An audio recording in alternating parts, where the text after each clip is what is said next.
Allez, on va faire une petite revue de presse maintenant. A priori, peut-être sans doute la dernière de cette saison. Voilà, et après je fais un petit break de 3 semaines, 1 mois et je reviens fin juillet pour streamer genre everyday. On fait une petite revue de presse, on va beaucoup parler de transport aérien, d'aviation, d'aéronautique parce que c'est le salon du Bourget. C'est très présent dans vos journaux. Pourquoi? Parce qu'en fait c'est la réflexion sur est-ce que l'avion peut être verdi, peut devenir vert, peut moins faire de mal à l'environnement qu'il ne le fait aujourd'hui. C'est un grand débat et alors aujourd'hui on va beaucoup évoquer ce débat parce que c'est à la une de beaucoup de journaux et on a des articles qui sont vraiment très intéressants. Mais il n'y a pas que ça, mais c'est le gros sujet du jour et pour le coup c'est un sujet que je trouve essentiel. Salut Funti, merci beaucoup pour le message et pour le 18e mois d'abonnement, merci beaucoup. On va en parler. Je sais que ça crée beaucoup d'interrogations, voire de méfiance. Il y a Stunt le Go qui écrit à l'instant dans le chat avion vert, mais bien sûr, ouais. Moi je me pose beaucoup de questions là-dessus, mais vous verrez, il y a des éléments de réflexion extrêmement intéressants dans les articles que je vais lire. Est-ce que vous me donnez un yes pour le petit sommaire? Petit sommaire, puis après je vous lis tout ça. Le sommaire c'est 10 minutes d'actu, voilà, l'essentiel en 10 minutes, comme ça ceux qui peuvent pas rester 2-3 heures avec nous, vous avez l'essentiel. J'ai un yes baby. Eh bien on y va, on allume la caméra zénithale avec un Z, puisque si on change cette lettre, eh bien ça n'est plus, c'est un autre mot. Hop, ici on y est, c'est parti. C'est parti pour le sommaire. Alors, voilà, souvent je vous dis, moi j'aime tous les journaux, je lis tous les journaux, mais ils sont comme nous, certains sont plus en forme selon le jour, et là vous avez un très bon Lacroix. Alors si vous voulez lire un dossier sur l'aéronautique, le salon du Bourget, l'avion et toutes les questions sur l'environnement, le réchauffement climatique lié à ça, eh bien je vous conseille d'acheter Lacroix aujourd'hui. Voilà. Le dossier est extrêmement bien fait. Hop, on lira ça tout à l'heure. Est-ce que l'avion peut passer au vert? Si oui, comment? Voilà. Dans combien de temps? Quelles sont les solutions qui s'offrent à nous? L'avion zéro émission en 2050, puisque c'est l'objectif. Est-ce possible? Ça, c'est dans Lacroix.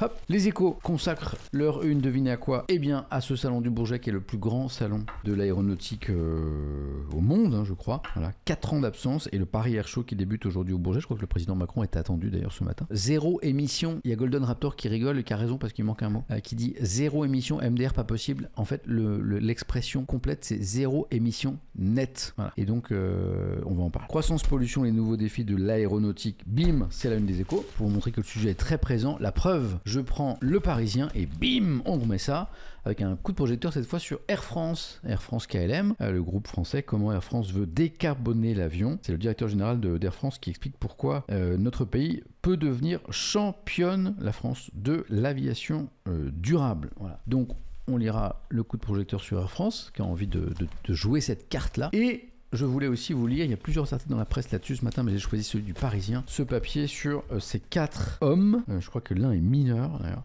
arrêtés, un quatuor d'ultra-droite aux assises. Les accusés dont un ex-militaire échangeait sur un forum Discord, je crois, Waffencraft, créé par l'un d'eux, abreuvé de textes violents. Ils avaient participé à une séance de tir en forêt et envisagé des cibles. Pour ceux qui ne savent pas ce qu'est l'ultra-droite, quelle est cette définition de l'ultra-droite qui est en fait une définition des services de renseignement français par rapport à l'extrême droite, qu'est-ce que ça veut dire? On lira ça et puis on lira qu'est-ce qui est reproché à ces 4 personnes. Voilà, il y a Chay qui résume l'ultra-droite, c'est la droite de Zemmour. C'est pas tout à fait ça, mais un petit peu quand même. Voilà, quelqu'un m'en parlait tout à l'heure. L'Humanité consacre, merci Luma, sa une à cette entrée prochaine au Panthéon de Méliné et Missak Manouchian au nom des étrangers de nos frères pourtant. À l'occasion d'un hommage aux fusillés du Mont Valérien, la République reconnaît enfin, écrit Luma, le rôle joué dans la résistance, et de ça dont il s'agit, par le communiste arménien qui est donc Missak Manouchian et son épouse qui vont tous les deux entrer au Panthéon. Ce sera bientôt. Et à travers eux, ceux de tous les FTP-MOI. Et là, on parle de tous les résistants étrangers, apatrides, des gens qui venaient de plein de pays et qui, à un moment, se sont battus pour la France, pour une certaine idée de la France. Hein, une France libre, une France qui n'était pas à la botte des nazis ou du régime de Pétain. Au Panthéon, la résistance communiste étrangère, parce que par ailleurs, il était communiste. Dossier extrêmement bien fait dans l'humain. D'ailleurs, c'est pas le seul journal à en parler ce matin, c'est un sujet qui est vraiment important. Un héros, dit Babacool, exactement. Un dossier sur l'Iran, dans Libération, il y a quelques semaines, on en parlait quasiment tous les jours, vous savez, de ces manifestations nées en Iran après la mort d'une jeune Iranienne qui avait été interpellée par la police des mœurs, parce qu'il y a une police des mœurs en Iran, qui avait mal porté son foulard sur ses cheveux, son voile sur ses cheveux, voilà. Et donc ces manifestations monstres qui ont duré des semaines en Iran, avec une répression très très très forte. Ces manifestations aujourd'hui se sont éteintes, voilà. Mais elle pourrait peut-être, nous dit Libération, reprendre en fait. Ces manifestations, pourquoi? Parce qu'il y a une grave crise économique et sociale nourrie par l'inflation, la hausse des prix en Iran, c'est une dinguerie. Oubliez les quelques pourcents que nous avons chez nous. En Iran, on parle de 70% ou plus de 100% d'inflation et ça crée des situations vraiment dramatiques. Et vous avez une vague de suicides en Iran. Vous avez des Iraniens qui proposent de vendre leurs organes tout simplement pour pouvoir subsister, survivre, manger, quoi. On lira ce dossier dans Libération qui nous en parle ce matin. Merci beaucoup. Et on finira avec le Figaro, avec, une fois n'est pas coutume, un petit peu de politique. On finira donc avec une petite douceur, avec une question qui est certes politique, politicienne, mais qui n'est pas inintéressante. Je veux parler du remaniement. Vous savez que le remaniement gouvernemental, ministériel, c'est un des outils, une des armes que un président, un chef de l'État, un président de la République, sous la 5e, a à sa disposition pour à un moment redonner un petit peu de la vigueur à son action. Le gouvernement à un moment est un peu usé, certaines individualités peuvent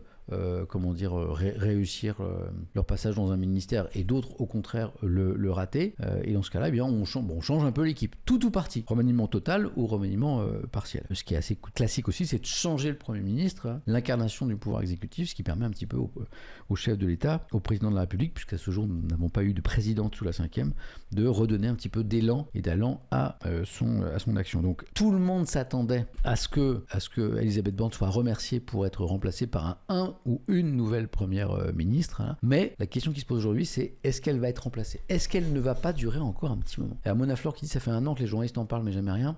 Non, c'est un petit peu erroné ce que tu dis, puisque le président Macron a été réélu il y a 1 an, à peine un peu plus d'1 an, et a nommé Elisabeth Borne à Matignon à cette occasion. Donc ça fait pas 1 an qu'on parle du remplacement d'Elisabeth Borne, puisqu'il y a 1 an en fait elle était nommée. Depuis quelques semaines, effectivement, on parle d'un remaniement, notamment parce que la réforme des retraites a laissé des traces. Mais ça fait pas 1 an qu'on en parle, et pour cause, elle a été nommée grosso modo il y a 1 an, un petit peu plus d'1 an. Voilà pour le sommaire de ce matin. Il y a des choses intéressantes, hein. De l'international, de l'histoire, de l'environnement, du climat, du transport, un peu de politique, et puis les 4 zozos d'ultra-droite aussi.